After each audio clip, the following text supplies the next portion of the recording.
പ്രിയപ്പെട്ടവരെ, ഇന്ന് ഏപ്രിൽ 1 അഖില ലോക വിഡ്ഢി ദിനം എന്ന പേരിൽ കുപ്രസിദ്ധി ആർജിച്ച ദിവസമാണ് ഏപ്രിൽ 1. ഏപ്രിൽ ഫൂൾസ് ഡേ എന്നൊക്കെ പറയും. ഈ ദിവസത്തിൻ്റെ പ്രത്യേകത എന്ന് വെച്ചാൽ, ഇന്നേക്ക് 30 കൊല്ലം മുമ്പാണ് മഹാനായി എ കെ ആൻ്റണി കേരള സംസ്ഥാനത്ത് സാധാരണക്കാരായ ആളുകളുടെ വെള്ളം കൂടി മുട്ടിച്ചത്. വേറെ വിധത്തിൽ പറഞ്ഞാൽ ചാരായം നിരോധിച്ചത്. എ കെ ആൻ്റണിയുടെ വലിയൊരു ഭരണ നേട്ടമാണ് ചാരായ നിരോധനം. അന്തോണീസ് പുണ്യാളൻ = ചാരായ നിരോധനം എന്നൊരു സമവാക്യം തന്നെ കേരള രാഷ്ട്രീയത്തിൽ ഉരുത്തിരിഞ്ഞു വന്ന അങ്ങനെയാണ്. അപ്പോൾ ഇതിൻ്റെ അണിയറ രഹസ്യങ്ങളാണ് ഇവിടെ ചർച്ച ചെയ്യാൻ പോകുന്നത്. ചാരായ നിരോധനം വന്നിട്ട് 30 കൊല്ലമായി എന്നൊരു വാർത്ത നേരത്തെ തന്നെ മനോരമ പത്രത്തിൽ വന്നിരുന്നു.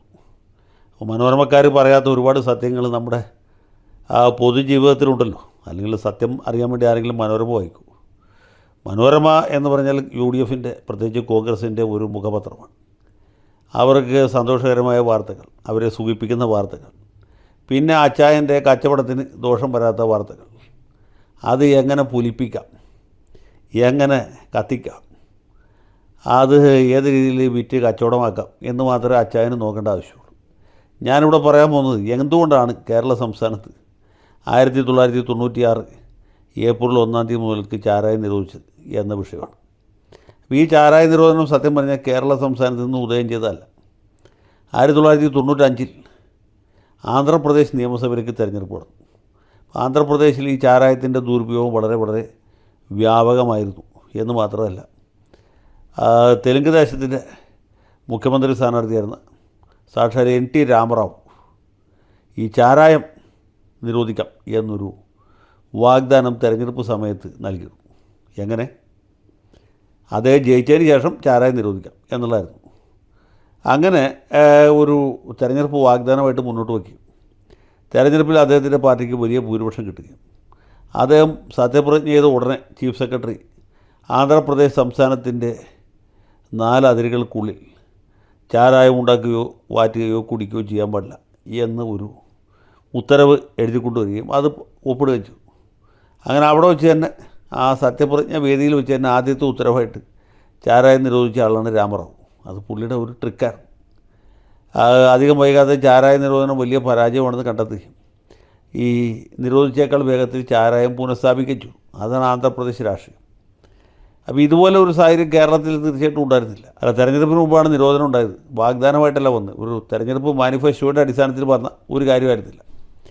ഏതായാലും കേരളത്തിലാണെങ്കിൽ നമ്മുടെ അന്തോണീസ് പുണ്യാളൻ മുഖ്യമന്ത്രിയായിട്ട് 1 കൊല്ലത്തിലധികമായിരുന്നു. 95 മാർച്ച് മാസത്തിലാണ് പുള്ളി കരുണാകരനെ തട്ടി താഴ്ത്തിട്ട് മുഖ്യമന്ത്രി കസേരയിൽ കയറിയിരുന്നത്. അപ്പോൾ കുറേ ആളുകളെങ്കിലും വിചാരിച്ചു അന്തോണീസ് പുണ്യാളൻ മുഖ്യമന്ത്രി ആയതുകൊണ്ട്, പുണ്യാളച്ചൻ്റെ ഭരണമായതുകൊണ്ട് നാട്ടുകാരൊക്കെ മാനസാന്തരം ഉണ്ടായി, ഇനി UDFിലേക്ക് തിരിച്ചു വരും എന്ന്. അതിനുശേഷം സെപ്റ്റംബർ മാസത്തിലാണ് ത്രിതല പഞ്ചായത്തുകൾ നടക്കുന്നത്. ത്രിതല പഞ്ചായത്ത് തിരഞ്ഞെടുപ്പ് നടന്നപ്പോൾ UDFന് വലിയ തിരിച്ചടിയുണ്ടായി. അപ്പോൾ ആ പുണ്യാളം വന്നുകൊണ്ടും ആളുകളുടെ മനോഭാവത്തിൽ മാറ്റം വന്നിട്ടില്ല എന്നെല്ലാവർക്കും മനസ്സിലായി. അങ്ങനെ ഇരിക്കുമ്പോഴാണ് ഈ NT രാമറാവു ആന്ധ്രാപ്രദേശിൽ വലിയ വിജയം നേടുന്നത്. അപ്പോൾ ഇവിടെ ഇരിക്കുന്ന ചില ദുരന്തരന്മാർക്ക് തോന്നി, പ്രത്യേകിച്ച് നമ്മുടെ ചെറിയ ഫിലിപ്പിന് തോന്നി, കേരള സംസ്ഥാനത്ത് ചാരായം നിരോധിച്ചാൽ മതി. അതോടുകൂടി നാട്ടുകാർ മുഴുവൻ നമുക്ക് അനുകൂലമായിട്ട് തിരിയും. പ്രത്യേകിച്ച് സ്ത്രീകൾ, കുട്ടികൾക്ക് വോട്ടവകാശമില്ല, എന്നാലും പ്രായപൂർത്തിയായ ആളുകൾ മുഴുവനും നമുക്ക് അനുകൂലമായിട്ട് വോട്ട് ചെയ്യും. മദ്യപാനികൾ ഒഴിച്ച് ബാക്കി എല്ലാവരുടെയും വോട്ട് നമുക്ക് കിട്ടും. അങ്ങനെ നമ്മുടെ ഭരണം സംസ്ഥാനത്ത് തിരിച്ചു വരും. പിന്നെ ആചാന്തര താരം ഈ സൂര്യചന്ദ്രന്മാരും കേരള സംസ്ഥാനവും മലയാള മനോരമയുള്ളിടത്തോളം കാലം നമുക്ക് തുടർന്ന് ഭരിക്കാം എന്ന് ചെറിയാൻ ഫിലിപ്പിന് തോന്നി.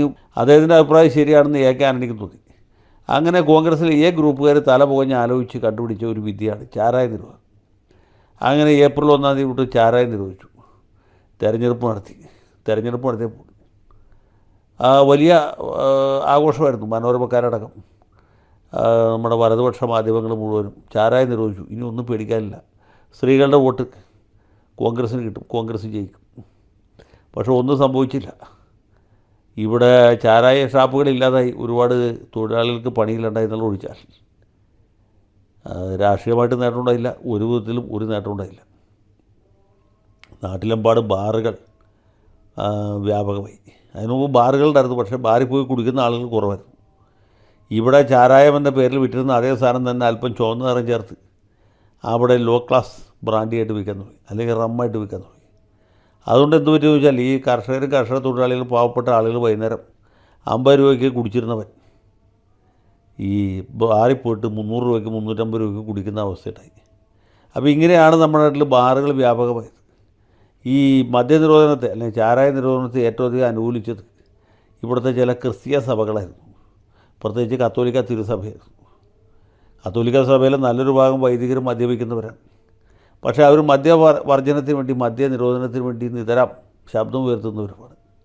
അങ്ങനെ ശബ്ദം ഉയർത്തി നിൽക്കുമ്പോഴാണ് അന്തോണീസ് പുണ്യാളൻ ഇത് നിരോധിക്കുന്നത്.